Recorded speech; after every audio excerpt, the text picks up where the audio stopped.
Operation devil হান্টে Gazipur মহানগর police ও জেলা পুলিশের অভিযানে মোট ৮২ জনকে গ্রেপ্তার করা হয়েছে। স্বরাষ্ট্র উপদেষ্টা বলছেন, যারা দেশকে অস্থিতিশীল করবে তাদের টার্গেট করে ডেভিল হান্ট অপারেশন চলবে। আর স্বরাষ্ট্র মন্ত্রণালয়ের সিনিয়র সচিব বলেছেন, অস্থিতিশীলতা সৃষ্টিকারীদের চিহ্নিত করে আইনগত ব্যবস্থা নেওয়া হবে। আরও দেখুন রাকিব হাসানের রিপোর্ট। শুক্রবার গাজীপুরে সন্ত্রাসী বাহিনীর হামলার শিকার হন ছাত্ররা। এরপরই গাজীপুর সহ সারা দেশে অপারেশন ডেভিল হান্ট পরিচালনার ঘোষণা দেয় স্বরাষ্ট্র মন্ত্রণালয়। আর এই অপারেশনের প্রথম দিনেই গাজীপুর সহ সারা দেশে যৌথ বাহিনীর সাঁড়াশি অভিযানে গ্রেফতার হয়েছে বহু আওয়ামী নেতাকর্মী। গাজীপুর মহানগর পুলিশের অতিরিক্ত পুলিশ কমিশনার তাহিরুল হক বিষয়টি নিশ্চিত করেছেন। তিনি জানান, রোববার দুপুর ১২টা পর্যন্ত অভিযান চালিয়ে গাজীপুরে মোট ৮৭ জনকে গ্রেফতার করা হয়েছে। যতদিন ডেভিল শেষ না হবে ততদিন পর্যন্ত যৌথ বাহিনীর এই অভিযান অব্যাহত থাকবে বলে জানিয়েছেন স্বরাষ্ট্র উপদেষ্টা লেফটেন্যান্ট জেনারেল অবসরপ্রাপ্ত জাহাঙ্গীর আলম চৌধুরী। গাজীপুরে যারা এই ঘটনা ঘটাইছে তাদের অনেকেই আমাদের আইনের আওতায় নিয়ে আসা হয়েছে, অনেকে আইনের আওতায় নিয়ে আসা হয়েছে এবং যাদের আইনের আওতায় নেওয়া আনা হয় নাই তাদেরও খুব তাড়াতাড়ি আইনের আওতায় নিয়ে আসা হবে। ডেভিল যতদিন পর্যন্ত শেষ না হবে ততদিন পর্যন্ত অপারেশন চলবে। সচিবালয়ে অপারেশন ডেভিল হান্ট নিয়ে বৈঠক শেষে স্বরাষ্ট্র সচিব নাসিমুল গনি জানান, যেসব জায়গা থেকে দেশকে অস্থিতিশীল করার চেষ্টা করা হচ্ছে সেটাকে নিউট্রালাইজ করা হবে এই অপারেশনের মধ্য দিয়ে। ডেভিল হান্ট করা হচ্ছে একটা অপারেশন যেখানে যৌথভাবে সকলে একটা ফোকাসড ওয়েতে কিছু কাজ করবেন। সে কাজের মধ্যে মূলত যে সমস্ত পকেট অফ রেমিনেন্স থেকে দেশে স্টেবল অবস্থাকে আনস্টেবল করার চেষ্টা করা হচ্ছে সেটাকে আমরা নিউট্রালাইজ করব এবং এর জন্য আইনানুগ পন্থায় যে ব্যবস্থা নেওয়া দরকার সেগুলো নেব আমরা ইনশাআল্লাহ। পুলিশ যেন কোমর সোজা করে দাঁড়াতে পারে সেজন্য সরকার কিছু পরিবর্তন আনার চেষ্টা করছে বলেও জানান এই সিনিয়র সচিব। সেই পরিবর্তনগুলো আনার চেষ্টা করা হচ্ছে। রাকিব হাসান, মাইটিভি, ঢাকা। সরকারের শুভ বুদ্ধির উদয় হয়েছে, তাই ডেভিল হান্ট অপারেশন শুরু করেছে বলে মন্তব্য করেছেন বিএনপি মহাসচিব মির্জা ফখরুল ইসলাম আলমগীর। বিকেলে যুক্তরাষ্ট্র থেকে দেশে ফিরে বিমানবন্দরে তিনি সাংবাদিকদের একথা বলেন।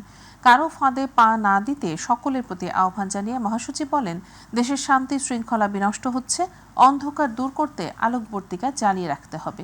Yusuf Ali report.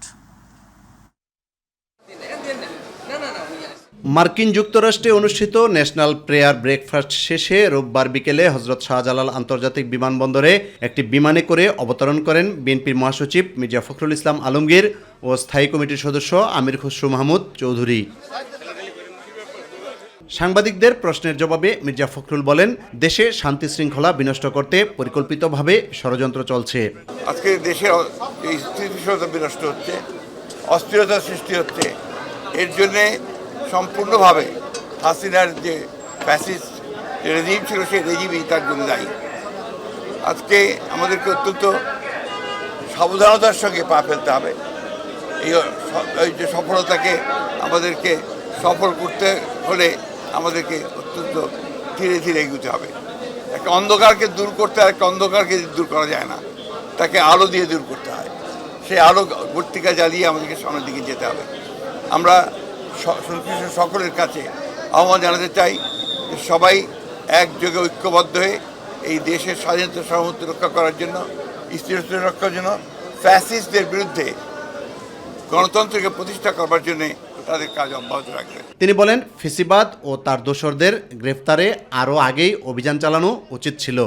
Devil hunt জানি না, একমাত্র অপারেশন ডেভিল হান্ট আমরা ফ্যাসিস্ট সরকারকেই জানি। এতদিনের পরে এতদিনের একটা বোধোদয় হয়েছে, সেই জন্য ধন্যবাদ জানাচ্ছি। এদিকে জাতীয় প্রেস ক্লাবে এক আলোচনা সভায় বিএনপির স্থায়ী কমিটির সদস্য গয়েশ্বরচন্দ্র রায় বলেন, ফ্যাসিবাদীরা পালাতে পারলেও রাষ্ট্র ও নির্বাচন নিয়ে যারা ষড়যন্ত্রে লিপ্ত তারা দেশ ছেড়ে পালাতে পারবে না। সময় মতো যৌক্তিক টাইমে নির্বাচনটা দেন, সবাই ছেড়ে উঠছে। অদৃশ্য শক্তিগুলিকে দৃশ্যমান করতে হবে আমাদের ভাবনা। তারপরে আরেকটা ধাক্কা দিতে হবে। একদম তো পালাইছে কাপড় করবে, আর যারা এই নির্বাচন নিয়ে ষড়যন্ত্র করতেছে তারা কাপড় পুরা পালানোর সুযোগ পাবে না। ইউসুফ আলী, মাই টিভি, ঢাকা। বর্তমান পরিস্থিতিতে নির্বাচন হলে নির্বাচনের গণহত্যা হবে বলে মন্তব্য করেছেন জামায়াতে ইসলামের আমির ডাক্তার শফিকুর রহমান। প্রয়োজনীয় কিছু সংস্কার শেষে নির্বাচন দেওয়ার দাবি জানান তিনি। বিকেলে বাংলাদেশে জামায়াতে ইসলাম সিলেট মহানগরের উদ্যোগে আয়োজিত শিক্ষা উপকরণ প্রদান অনুষ্ঠান শেষে একথা বলেন তিনি। জামায়াতের আমির আরও বলেন, দেশের রাজনৈতিক নেতৃবৃন্দের সিদ্ধান্ত যতদিন সঠিক হবে না ততদিন দেশের পরিস্থিতি ঠিক হবে না। অপারেশন ডেভিল হান্ট নিয়ে আমির বলেন, দেশে এখনও ডেভিলরা রয়ে গেছে, তাদের দমন করা প্রয়োজন। ডেভিল হান্ট যেটা রিয়েলি ডেভিল তো আছেই সমাজে, সেই ডেভিল হান্ট যদি হয় 18 কোটি মানুষ সশস্ত্র বাহিনী সহ যারা যৌথ বাহিনীর এই অভিযান পরিচালনা করবেন তাদের জন্য দোয়া করবে এবং তাদের সাথে থাকবে। সত্যিকারের ডেভিলরা যদি হান্ট হয়, নির্বাচিত সরকার বলেই তো যারা 15 বছর ছিলেন তারাই তো এই দেশের এই অবস্থা বাজিয়েছেন। তো সরকার নির্বাচিত হলে গেলেই যে ভালো সরকার হবে এটা বলা যাবে না। আমি আগেই বলেছি যে ভালো সরকার হতে হলে ভালো মানুষের দ্বারা সরকার গঠিত হতে হবে। এই জন্য অতীত যার ভালো, বর্তমান যার ভালো, আশা করা যায় ভবিষ্যৎ তার ভালো হবে। নির্বাচন তো আমরা সবাই চাই, পরিস্থিতি সৃষ্টি তো করতেই হবে। তবে এর আগে আমরা দুটো জিনিস চেয়েছি। একটা হচ্ছে কিছু বেসিক রিফর্ম বা সংস্কার, মৌলিক কিছু সংস্কার করতে হবে, না করলে সুষ্ঠু নির্বাচন করা সম্ভব না। দ্রুত আইনশৃঙ্খলা পরিস্থিতির উন্নতি হবে বলে আশা প্রকাশ করে প্রধান উপদেষ্টা প্রেস সচিব শফিকুল আলম বলেছেন, সব বাহিনীর সমন্বয়ে সেন্ট্রাল কমান্ড সেন্টার কাজ করবে। বিকেলে ফরেন সার্ভিস একাডেমিতে ব্রিফিংয়ে তিনি কথা বলেন। খাদ্যশস্যের দাম কমবে প্রত্যাশা করে শফিকুল আলম বলেন, আন্তর্জাতিকভাবে খাদ্যশস্যের দাম কমছে, এর প্রভাব বাংলাদেশেও পড়বে। তবে রমজান মাসে মূল্যস্ফীতির চাপ বাড়বে না যোগ করেন তিনি। যারা ব্যাংক ডাকাতির সাথে জড়িত তাদের দ্রুত আইনের আওতায় আনার জন্য প্রধান উপদেষ্টা বাংলাদেশ ব্যাংকের গভর্নরকে নির্দেশ দিয়েছেন বলেও জানান প্রেস সচিব। 2023-2024 অর্থ বছরের ফাইনাল হিসাব জিডিপির গ্রোথ হচ্ছে 4.22, যেটা আগে দেখানো হয়েছিল 5.8 সামথিং। আপনি একটু দেখে নিন, এটা 4.22%, যেটা আগে দেখা হয়েছিল প্রভিশনাল গ্রোথে দেখানো হয়েছিল 5.82। তো ফাইনাল ফিগার হচ্ছে 4.22%। জিডিপি সাইজ বলা হচ্ছে এখন বাংলাদেশের টাকায়, বাংলাদেশি টাকায় হচ্ছে 50,027 বিলিয়ন টাকা, যেটা $450 বিলিয়ন। প্রত্যেকটা ল এনফোর্সিং এজেন্সি কে কি কাজ করছে সেটা যাতে খুব ভালো কোঅর্ডিনেট করা যায়। তো আপনারা জেনে খুশি হবেন যে আজকে 6টায় এই কমান্ড সেন্টারটা এটা রোল আউট হচ্ছে, এটা তার কাজ শুরু করছে। রাজনৈতিক নিয়ন্ত্রণ ও প্রভাব বিস্তারের ফলে অতীতে অনুষ্ঠিত নির্বাচনগুলো বিতর্কিত হয়েছে বলে মন্তব্য করেছেন প্রধান নির্বাচন কমিশনার AMM নাসির উদ্দিন।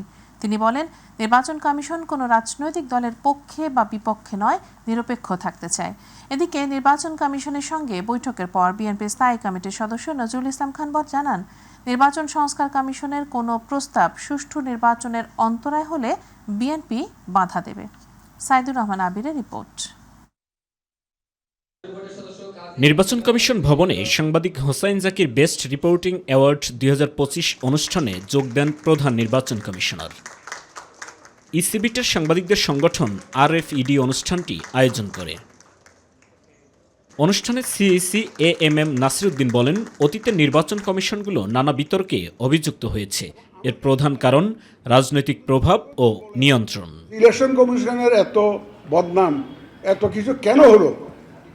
100টা কারণ বলতে পারবেন, কেউ 200টা কারণ বলতে পারবেন, কিন্তু আমার কাছে 1 নম্বর কারণ হলো political control of the election commission. রাজনীতির কাছে ইলেকশন কমিশনকে সঁপে দেওয়া, এটাই হচ্ছে সবচেয়ে বড় কারণ। প্রধান নির্বাচন কমিশনার বলেন, রাজনীতিবিদদের প্রভাব থেকে যদি ইসিকে রক্ষা না করা যায় তবে আবার সেই পুরনো বিতর্কের সৃষ্টি হবে। এটার থেকে আমাদেরকে বেরিয়ে আসতে হবে, যে কোনোভাবে বেরিয়ে আসতে হবে, নাইলে কিন্তু ইলেকশন কমিশন তার দায়িত্ব সঠিকভাবে পালন করতে পারবে না, আবার সেই পুরানো ইতিহাসের পুনরাবৃত্তি হবে। বিকেলে ত্রয়োদশ সংসদ নির্বাচনের প্রস্তুতি জানতে ইসির সঙ্গে বৈঠকে বসে বিএনপির একটি প্রতিনিধি দল। বৈঠক শেষে দলের স্থায়ী কমিটির সদস্য নজরুল ইসলাম খান জানান, ভোটের সময় নিয়ে ইসিকে কোনো প্রস্তাব দেয়নি বিএনপি। প্রধান উপদেষ্টার সাথে বৈঠক, সেখানেই ভোটের সময়সীমা নিয়ে কথা বলবে দলটি।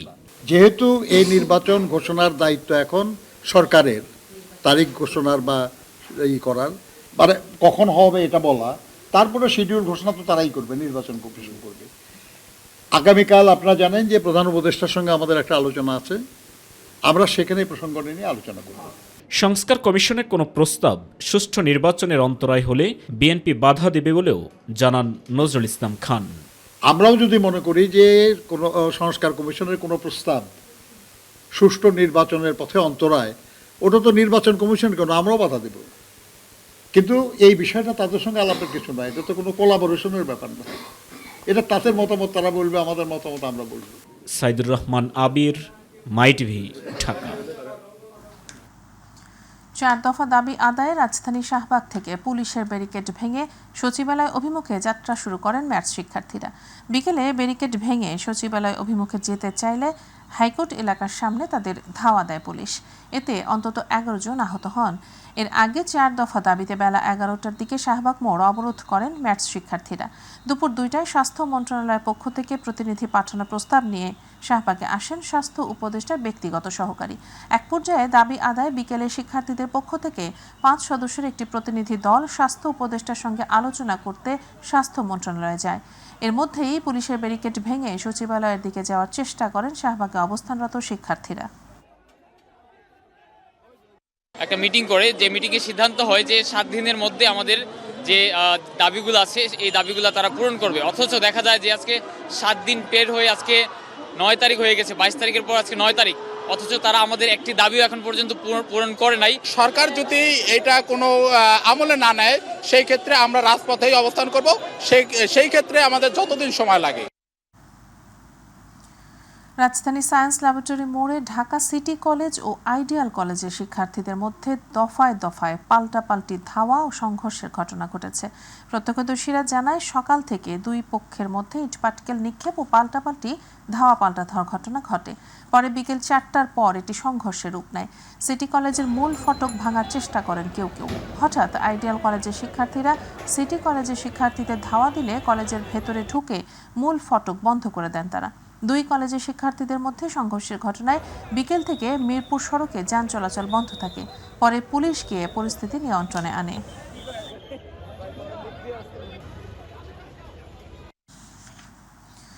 জুলাই আগস্ট গণ অভ্যুত্থানের সময় রাজধানী মহাখালী, রামপুরা ও উত্তরায় সংঘটিত মানবতা বিরোধী অপরাধের মামলায় আন্তর্জাতিক অপরাধ ট্রাইব্যুনাল 2 পুলিশ সদস্য সহ 7 জনের বিরুদ্ধে গ্রেপ্তারি পরোয়ানা জারি করেছেন। এছাড়া রাজধানীর চানখারপুলের ঘটনায় গ্রেপ্তার পুলিশের কনস্টেবল সুজন হোসেনকে 1 দিনের রিমান্ড দিয়েছেন আন্তর্জাতিক অপরাধ ট্রাইব্যুনাল। রোববার পৃথক 4টি আবেদনের পরিপ্রেক্ষিতে ট্রাইব্যুনাল এই গ্রেপ্তারি পরোয়ানা ও রিমান্ড দেন। পরে প্রসিকিউটর গাজী মুনোয়ার হোসেন বলেন, ট্রাইব্যুনাল পুনর্গঠনের পর এখন পর্যন্ত 18টি মামলায় 115 জনের বিরুদ্ধে গ্রেপ্তারি পরোয়ানা জারি করেছেন। তাদের মধ্যে 35 জন গ্রেপ্তার হয়ে জেল হাজতে রয়েছেন। প্রথম অ্যাপ্লিকেশন ছিল চানখারপুলের সুজন কনস্টেবল 1/1/2025 তারিখে প্রোডাকশন ওয়ারেন্ট ইস্যু করেছিলেন এবং 12/1/2025 তারিখে সে ট্রাইব্যুনাল কর্তৃক তাকে জেল হাজতে প্রেরণ করা হয়েছিল। আজকে আমরা তাকে ইন্টারোগেশনের জন্য একটি অ্যাপ্লিকেশন দিয়েছিলাম, ট্রাইব্যুনাল সেটা আবেদন মঞ্জুর করেছেন। 18টি মামলায় 115 জনের বিরুদ্ধে গ্রেফতারি পরোয়ানা জারি করেছে, যাদের মধ্যে 35 জন গ্রেফতার হয়ে জেল হাজতে আছেন। 80 জনের বিরুদ্ধে গ্রেফতারি পরোয়ানা জারি আছে। তাদের মধ্যে 52 জন সিভিলিয়ান, 45 জন ল এনফোর্সিং এজেন্সির সদস্য এবং 9 জন সাবেক অবসরপ্রাপ্ত সেনা কর্মকর্তা। এবং এই কারণেই এই আয়োগকে ডাকা হয়েছে। আজকে তিনি মৌখিকভাবে বলেছেন, অস্বীকার করেছেন, আগামী রবিবারে তাকে লিখিত আকারে তার এই সমস্ত আচরণের ব্যাখ্যা দেওয়ার জন্য নির্দেশ দিয়েছে। গুলশান থানার হত্যা চেষ্টা মামলায় গাজীপুর মেট্রোপলিটন পুলিশের সাবেক কমিশনার মোল্লা নজরুল ইসলামের 5 দিনের রিমান্ড মঞ্জুর করেছেন আদালত। বিকেলে আদালত তার রিমান্ড মঞ্জুর করেন। আদালতে হাজিরের পর মামলার তদন্ত কর্মকর্তা গুলশান থানার উপপরিদর্শক মোহাম্মদ মাহফুজুল হক 7 দিনের রিমান্ড চেয়ে আবেদন করেন। শুনানি শেষে ঢাকার অতিরিক্ত চিফ মেট্রোপলিটন ম্যাজিস্ট্রেট মোহাম্মদ সানাউল্লাহর আদালত এ আদেশ দেন। এর আগে শনিবার মোল্লা নজরুল ইসলামকে হেফাজতে নেয় ঢাকা মহানগর গোয়েন্দা পুলিশ।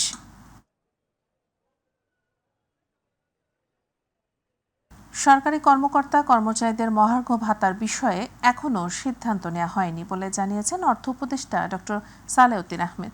রোববার সচিবালয় বিটের সাংবাদিকদের সংগঠন বাংলাদেশ সেক্রেটারিয়েট রিপোর্টার্স ফোরাম আয়োজিত দেশের অর্থনীতিতে রেমিটেন্সের ভূমিকা বিষয়ক মত বিনিময় সভায় তিনি একথা বলেন।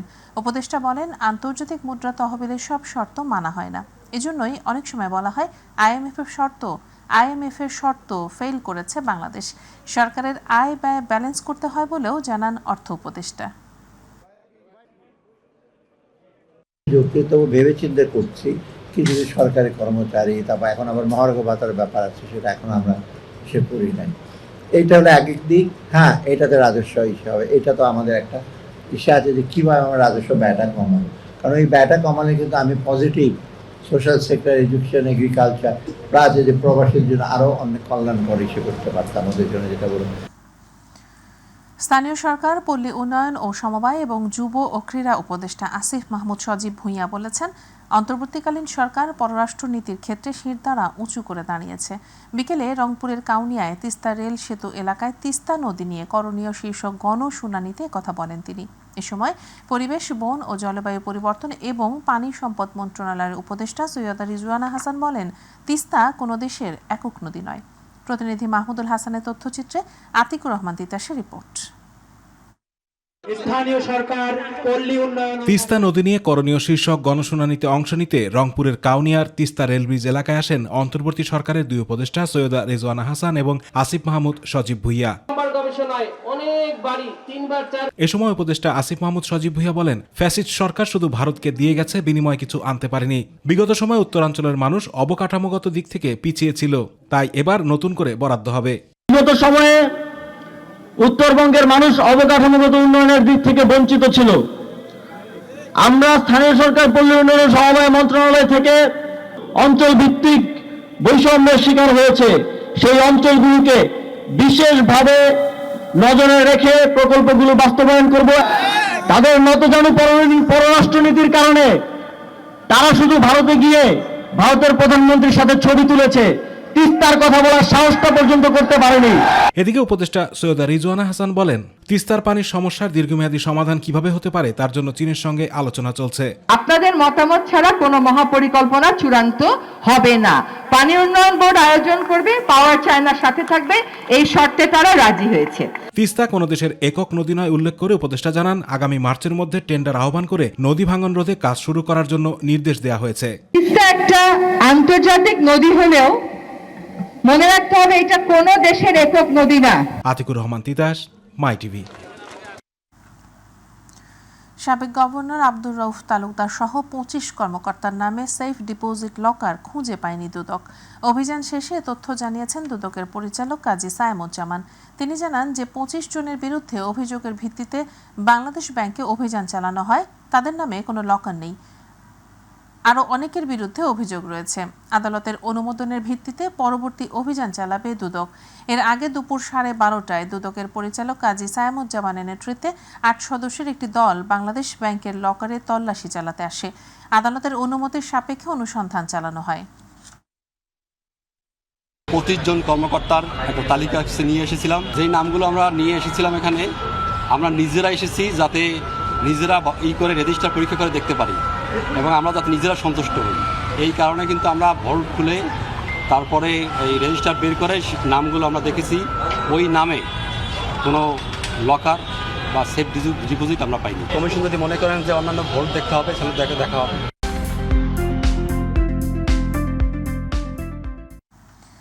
প্রতি বছরের মতো এবারও যুক্তরাষ্ট্রের টেক্সাসের হিউস্টন নগরীতে বসবাসরত প্রবাসী বাংলাদেশিদের জন্য মোবাইল অ্যাম্বাসিড অনুষ্ঠিত হয়েছে। বাংলাদেশ অ্যাসোসিয়েশন অব হিউস্টনের আয়োজনে মোবাইল অ্যাম্বাসিড অনুষ্ঠিত হয়। শনিবার স্থানীয় সময় সকাল 9টা থেকে শুরু হয়ে একটানা বিকেল 4টা পর্যন্ত চলে এ কার্যক্রম। ওয়াশিংটন ডিসি থেকে কাউন্সিলর জেনারেল সহ কাউন্সিলররা এসে বাঙালিদের জন্য সেবা নিয়ে যান। এ সময়ে এনবিআর, নিও ভিসা সহ বিভিন্ন কার্যক্রম পরিচালনা করেন তারা। এতে যুক্তরাষ্ট্রে বসবাসরত বাঙালিরা পাসপোর্ট নবায়ন সহ বিভিন্ন সুযোগ সুবিধা নিয়ে থাকেন। খুব অল্প সময়ের মধ্যে সেবা পেয়ে খুশি শত শত বাঙালি। পাশাপাশি ধন্যবাদ জানান আয়োজকদের।